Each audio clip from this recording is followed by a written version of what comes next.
Hi, welcome back. I'm Theresa Bruno. I'm the host of the Soul Talks podcast. And I'm once again here on Monday with our resident therapist, as we love to call her, Sheri Ryland. And last week we said we were going to do a little series on trust and boundaries, which we started last week. And we focused it basically on the early 20s to mid 20 something and how you learn to trust yourself, how your body tells you what to trust and when to bolt and what your boundaries might want to look like.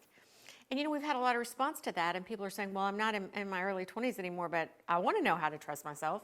What is my body telling me if I'm 30 or 35 and I'm getting married and I'm having children? And so we're going to delve into that this Monday morning. Hi, Sheri. So glad to have you with us again. I'm glad to be back.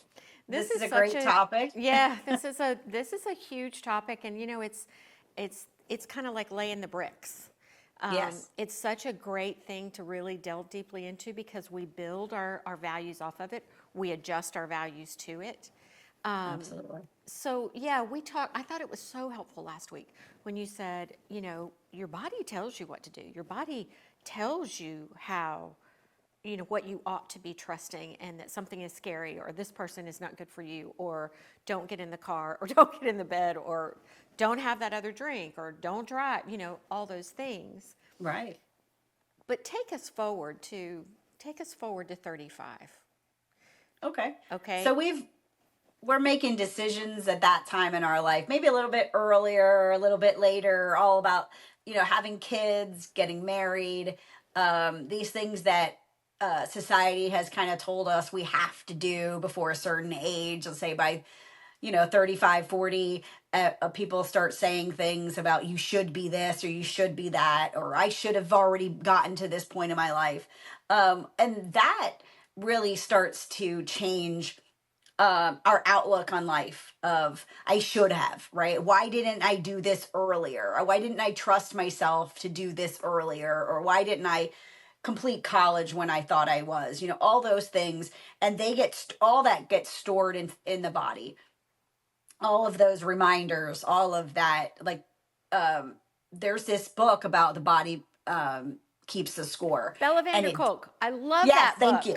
Thank you. So the idea of the body does keep the score. So the body is what's giving us our answers to what we need, right? So sometimes if we've been through trauma, sometimes our body is overreactive and we have a higher level of reaction to something that's not normally it's benign, right? But our body thinks it's not safe. So that's where we're probably, when we're 35, we've either had a lot of trauma or hopefully none, but a lot of times things have really colored our decisions. So we want to be able to listen to our body maybe in a little different way and be able to say, okay, I can trust my body to tell me things, but I also have to look at it and say, how much of this is true? What's really happening right in front of me? Am I really safe? Or am I responding to a house fire that I'm not actually in? And then that's when we get to listen to our body. Is it tensing? Are my shoulders really, really tight and in my ears all the time? And I don't know why my shoulders hurt all the time. If you're in pain in your 30s, most of the time, muscle pain, those kind of things, that's probably not really anything wrong with your muscles. It's because your body is guarded. Your body is trying to protect you constantly. And my shoulders are out in front of me as a protective factor. So if I keep doing that, I'm going to be in pain. So my body is trying to tell me that I need to fix something. I need to get out of pain. So you got to pay attention and either say, I need to get out of this situation and hold my boundaries by saying, no, this is not safe for me. Or the boundary that my body is setting there is you need help. You need to go find out learn how to pay attention to your body again, how to pay attention to the pain that your body is sending you. Is that real pain? Are you is your bone broken, or is that physical pain that's left from trauma? So that's where we have to trust ourselves in knowing that the body is telling us something's wrong. So, you know, I'm sitting here thinking about being 35 and the things going on in life at 35. I and the boundaries that are needed. Like, I think it's such an interesting experience in life when we have children, and Mm-hmm. then all of a sudden we're thrust into this peer group of new moms. Yes. And there are all these expectations. Is your child dressed cute enough? Are you going to the right school? Do you do enough after school activities? It just Yeah. goes, the list goes on and on and on and on. Mm-hmm. Take me to a place with a new mother, and let's say she's, venturing out with a 2-year-old to go to Mm-hmm. his or her first, Mother's Day out or whatever. Right. What are, take me through not just how do I trust my feelings about all these other moms and all this perfectionist expectation around me, but Mm-hmm. what are good boundaries for me? Right. And do I walk into class and start crying and tell the teacher in the middle in front of everybody that I'm losing my, because your kids are going to come and tell everything that that just happened on the way there. Mommy got pulled over. Mommy was drinking too much last night. Even at 2, they're going to tell your teacher that stuff, right? So having the boundaries to say, I need some help, maybe, but not throwing up on every person around you, right? So finding that line between where is appropriate to go find some help with your peer group, knowing are the people who are trustworthy and who aren't, because I do remember myself being in that same group. Being my kids were in a little small Christian school, and you'd think those would be the nice moms. No, ma'am, they were not. Same. They were the catty moms that lived near the ocean and had a lot of money, and I didn't find myself in that same stratosphere. Even if I financially I wasn't emotionally, whatever, mentally in that same world that they lived in. Right. So finding my people was really hard there, but I learned real quick by listening to myself, my body telling me, ew, I don't like this way Mm-hmm. of how these women act towards each other, how Mm-hmm. they talk about other people. I could pay attention to who was safe around me Mm-hmm. by who just came over and said, "Are you okay?" Yeah, exactly. Listening to what felt right, Mm-hmm. rather than joining a group of women that were all going to stand around and talk about how badly everybody else's children were behaving, Right. or how bad, because that's that age group where everybody, we're all dealing with the exact same thing, Mm-hmm. right? No matter how much money you make, no matter how much money you don't make, we're dealing with behaviors, and everybody else watching how you treat that, how you handle your It's kids. like life played out on the soccer field. I Absolutely. mean, Right. that is just like cut to the chase. Everybody's life is played out with a 4, 5, 6, 7-year-old kid playing soccer. Absolutely. Where they just fell at my son hiding in the corner, didn't want to play soccer, playing in the weeds.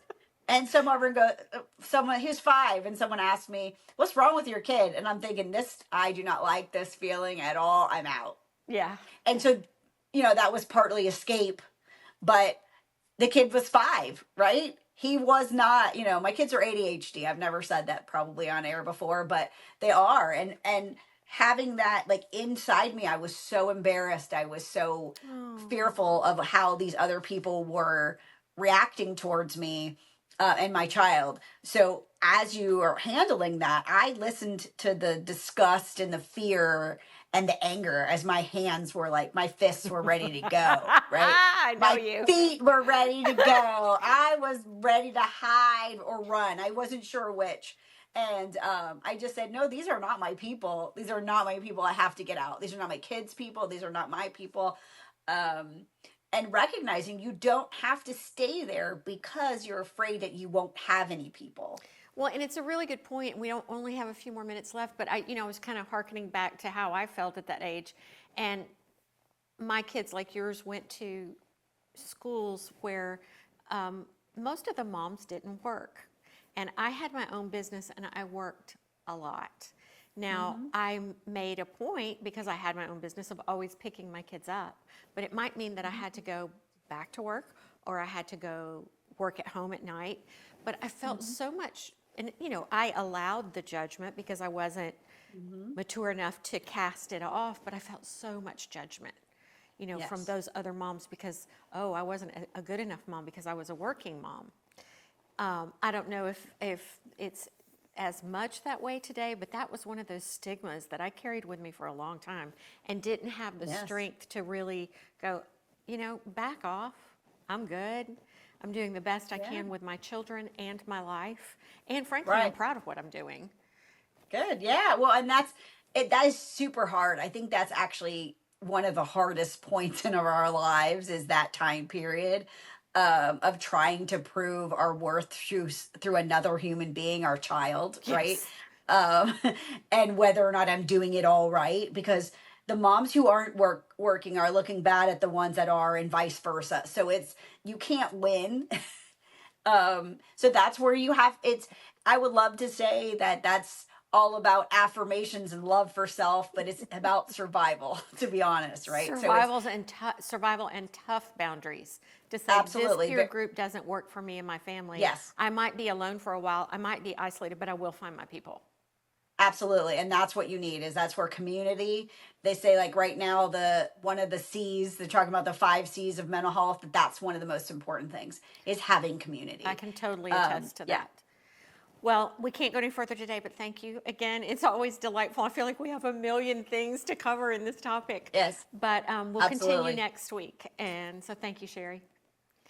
And thank you all for listening. Once again, trust and boundaries, and there just seems to be everywhere to go with this. But hang on, there's more next week, and we'll see you next Monday.